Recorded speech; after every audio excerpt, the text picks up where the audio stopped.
Thank you very much, Chris Hassel. Welcome back. Football Happy Hour. Jeremy St. Louis alongside Brady Quinn and Danny Kanell. They're all set to give us some picks and props for the Monday Nighter. Let's start with your pick to be the first touchdown scorer in this game. Brady, who you got? To me, I've got Ramondre Stevenson. It's a little chalky, but you still get him at plus 370. Look at the past 4 games.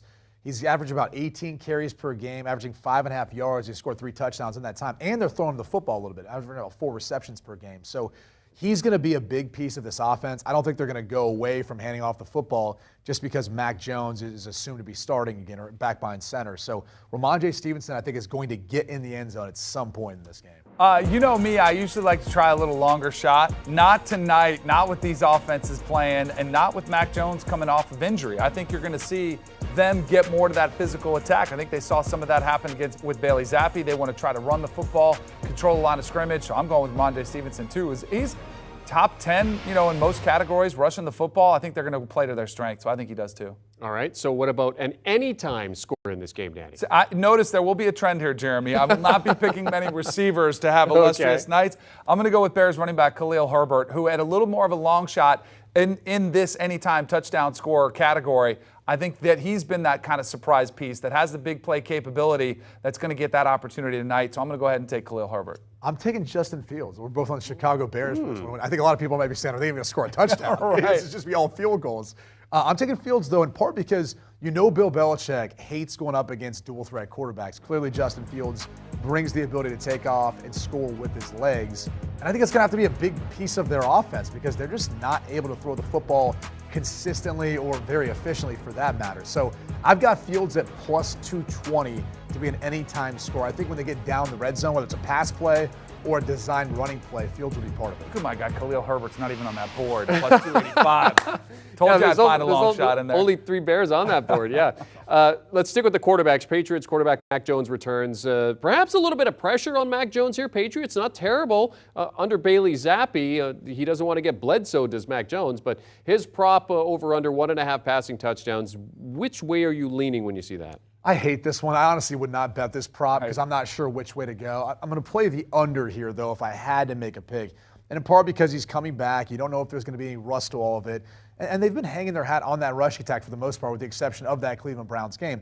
The one thing I concern myself with is Tyquan Thornton's back. He's got some dynamic speed, big playability. Although, as we saw recently, they can hand the football off to him on a jet sweep and he'll score. So maybe that's the direction they go. But I'm going to take the under here. Would you done what Bill Belichick did? Would you have gone back to Mac Jones or would you played Zappi? No, I'd gone back to Mac Jones. You don't think it was close, a conversation? You invested a first-round pick in him. Yeah. And look, he's got experience with this before. Yeah. But I don't think we're to that point yet. I was a little surprised you didn't want to see one more look at Bailey Zappi just to make it a little bit interesting. I mean, both of his games was over 100 passer rating. First time it's been done in your first 2 starts in the history of the NFL. They only asked him to open up, though, really, versus Cleveland. Right. Cleveland struggled defensively. Right, but it makes you think how long is the hook? Right. Yeah, that Mac definitely gives you some options. Yeah, and I mean, he didn't look great his last time out or early this season. That might not be Mac Jones or Bailey Zappi. It might be on the play calling of the offense, which actually has probably been better than most people thought. It was going to be a disaster. It's been okay.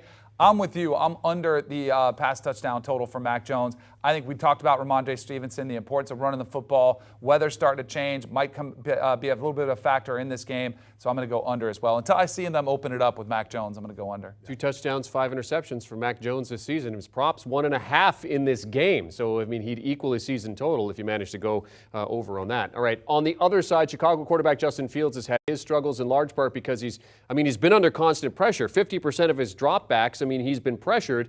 So his passing yards prop sitting at 159 in a hook. Danny, are you over or under on that one? So I think everyone wants to look at this and be like, wait, this is an NFL quarterback, right? It has to go over 159.5 yards.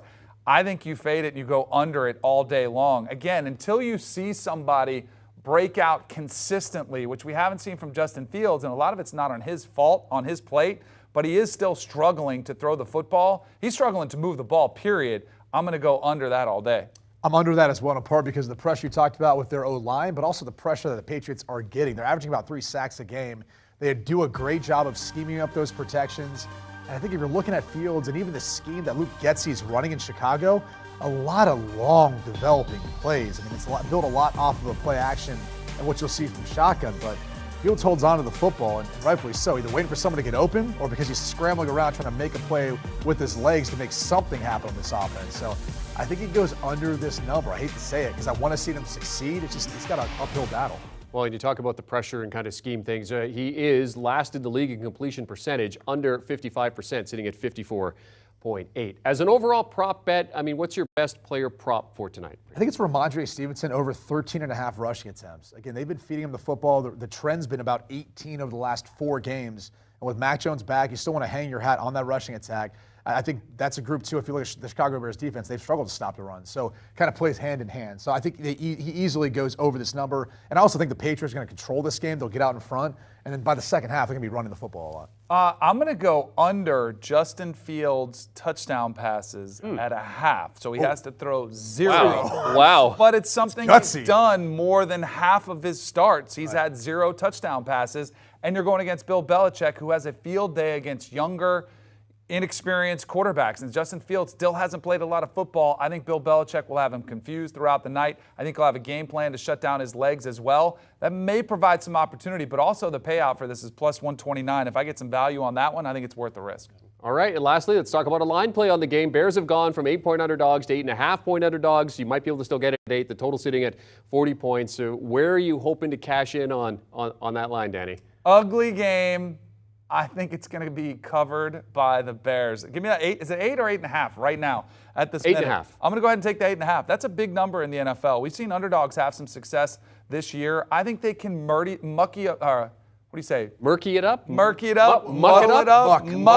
muck it up. Well, I think they'll do that. I think they'll be able to kind of slow the game down. I also think their defense, again, Mac Jones, we haven't seen him back. We don't know exactly how prolific this offense is going to be. And a win is a win. And Bill Belichick does not mind more than anybody of winning ugly. He doesn't need style points. If this game was in Chicago, I might feel that way. But in Foxborough, it's a different feel to all of that. I think Mac Jones is going to be excited to get back out there and ready to prove that he is the starting quarterback for this one. So I'll lay the 8.5 points. I don't care what the number's at. I mean, either way, it's not a great number from betting standards, but the better play is honestly the under. I don't know how much Chicago will score in this one. I don't think New England's going to score a ton, but I think the under is the best play, but I'll go ahead and lay the 8.5. 17-13. That sounds, I mean. I get the cover and I get the under. That sounds about right. I just can't see Chicago scoring 13 points. Yeah. I could see New England being closer to like 24, 17, 13, 10, something like that. I still get my win. You're working on it, crunching those numbers. Brady Quinn, Danny Kanell here on the Football Happy Hour, making those winning picks for us ahead of the Monday night game between the Bears and Patriots in Foxborough. Just part of our Monday night football coverage here on HQ. We have 2 hours of coverage leading up to the game. It begins at 6 p.m. Eastern Time. Best bets with Todd Furman, Kenny White, and Pete Prisco. Danny, you're going to be part of analysis with Charles Davis. See, they put your name on there. I'm not even a part of it anymore. No. I'm still working, but I'm not even a part of it anymore. Are you on there? I am on there. You're on there. All right. So, yep, Brady's on there too. They swapped. They put in Danny. It took me out. One this of us week. gets the hose every week. Every week. DFS advice from the Fantasy Football Today crew as well, beginning at 6 p.m. Eastern Time here on HQ. Do you want a sports network that delivers everything that matters about the game? The highlights, the picks, the instant analysis, no yelling, no fake debates, no politics. Hit the subscribe button and never miss a moment.